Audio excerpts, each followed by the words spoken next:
White house में आज बहुत बड़ा दिन है। रूस यूक्रेन जंग को रुकवाने पर अलास्का में पुतिन ट्रंप की मुलाकात के बाद आज रात यूक्रेन के राष्ट्रपति जेलेंस्की की मुलाकात अमेरिकी राष्ट्रपति ट्रंप से होने वाली है। ट्रंप यूरोपीय यूनियन के नेताओं के साथ बहुपक्षीय बातचीत भी करेंगे। बातचीत के लिए यूक्रेन के राष्ट्रपति जेलेंस्की वॉशिंगटन पहुंच चुके हैं। आज व्हाइट हाउस में उनकी मुलाकात ट्रंप से होगी।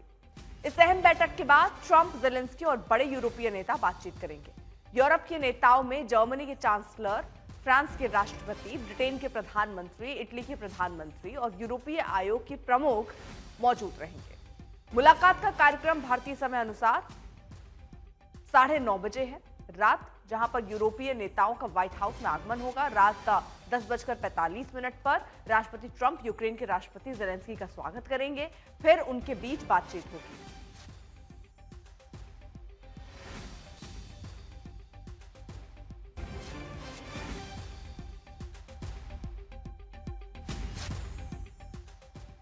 देखिए, अब जो ये कार्यक्रम है वो भी हम आपको बता रहे हैं, महत्वपूर्ण ये मानी जा रही है। और इस लिहाज से कि सवाल यही खड़ा होता है कि क्या युद्ध जो है वो रुक जाएगा। 15-16 अगस्त को जो मुलाकात आज व्हाइट हाउस में ट्रंप से मिलेंगे जेलेंस्की, सवाल क्या है? दोनेत्स्क, लुहांस्क क्या देंगे जेलेंस्की, या फिर शांति समझौते से पहले सीज फायर की शर्त वो सामने रख देंगे? क्योंकि महत्वपूर्ण होने वाला है। अब देखिए, जो टाइमिंग है मुलाकात की, महामुलाकात, वो आपको बताएं, रात 9:30 बजे यूरोप के नेता व्हाइट हाउस पहुंचेंगे। रात 10:45 पर जेलेंस्की का स्वागत करेंगे ट्रंप। रात 11 बजे ट्रंप जेलेंस्की की द्विपक्षीय बैठक है। और इसके बाद रात 11:45 पर ट्रंप ईयू के नेताओं का स्वागत करेंगे। रात 12:30 बजे ट्रंप, जेलेंस्की, यूरोपीय नेताओं की बहुपक्षीय बैठक होगी। अब ये इस लिहाज से महत्वपूर्ण क्योंकि कोशिशें बार बार ट्रंप जो कह रहे हैं कि युद्ध रोकने की है। क्या युद्ध रुकेगा? क्या कोई आम सहमति बन पाएगी? ये एक बड़े प्रश्न है क्योंकि कई तरीके की चिंताएं अभी भी लोगों के जहन में बनी हुई हैं। अब आपको जल्दी से बताएं, यूरोप के नेता भी इसमें मौजूद रहने वाले हैं। इटली के प्रधानमंत्री, जर्मनी के चांसलर, फ्रांस के राष्ट्रपति, ब्रिटेन के प्रधानमंत्री, यूरोपीय आयोग के अध्यक्ष इस महत्वपूर्ण बैठक का हिस्सा बनने के लिए पहुंच भी चुके हैं। और वहां बातचीत का सिलसिला एक बार फिर से शुरू होगा। ऐसा नहीं है कि पहली बार हो रहा है, हर बार अलग अलग लेवल पर जो है बातचीत हो रही है, लेकिन अभी तक नतीजा युद्ध विराम तक नहीं पहुंचा है। इस मुलाकात से पहले सोशल मीडिया पर राष्ट्रपति ट्रंप और जेलेंस्की ने बयान जारी किया। जेलेंस्की ने वॉशिंगटन पहुंचकर लिखा, मेरी मुलाकात राष्ट्रपति ट्रंप और यूरोपीय नेताओं से होगी। हम सबकी इच्छा है कि ये युद्ध जल्दी और स्थायी रूप से खत्म हो। क्रीमिया कभी नहीं छोड़ा जाना चाहिए था, जैसे 2022 के बाद कीव और ओडिशा या खार्किव नहीं छोड़े गए। अब हमारे सैनिक दोनेत्स्क और सूमी क्षेत्रों में सफलताएं हासिल कर रहे हैं। यूक्रेन अपने सहयोगियों और राष्ट्रपति ट्रंप के समर्थन के लिए आभारी है।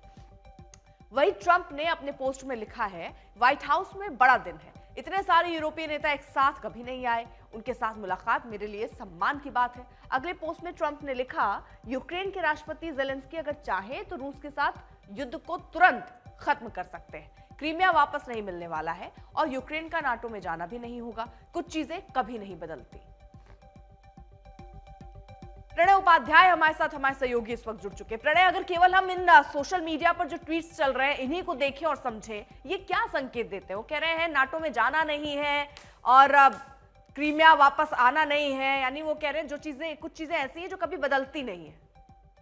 बिल्कुल ठीक कहा अर्पिता आपने। यहाँ पर अगर आप केवल सोशल मीडिया बयानों को देखें तो अमेरिका का रुख साफ नजर आता है कि इस समझौते के लिए, इस युद्ध विराम के लिए जरूरी है कि यूक्रेन भी कुछ कंसेशंस देने के लिए तैयार हो और उसे कुछ चीजों को स्वीकार करना पड़ेगा। वहीं अगर आप यूक्रेन के राष्ट्रपति जेलेंस्की का बयान देखें तो वो साफ कह रहे हैं कि कंसेशंस के साथ साथ पिछली बार भी जो कंसेशंस दिए गए थे, यूक्रेन से दिलवाए गए थे, चाहे 1994 के सिक्योरिटी गारंटी का हो, आखिर उसका क्या हुआ? यूक्रेन की बड़ी चिंता इस चीज को लेकर है कि भविष्य में इस तरीके की घटना उसके साथ न हो, जैसा 2014 के अंदर हुआ, क्राइमिया के को जिस तरीके से रूस ने लिया, और उसके बाद 2022 के बाद से जिस तरीके से वहां पर पूरा कॉन्फ्लिक्ट चल रहा है और रूस का जो स्पेशल मिलिट्री ऑपरेशन है, जिसके अंदर दानियास्क, लुहांस्क के साथ साथ खरसों और ज़पोरिजिया का कई इलाके जो हैं वो इस समय रूसी सेना के कब्जे में। अगर आप क्षेत्रफल की दृष्टि से देखें तो करीब करीब 19 से 20% का जो यूक्रेन का इलाका है वो इस समय रूसी सेना के कब्जे के अंदर है। इसलिए क्या यूक्रेन को वो अपनी जमीन छोड़नी पड़ेगी यूक्रेन वो जमीन नहीं छोड़ना चाहता है। अगर उसको नहीं छोड़ता है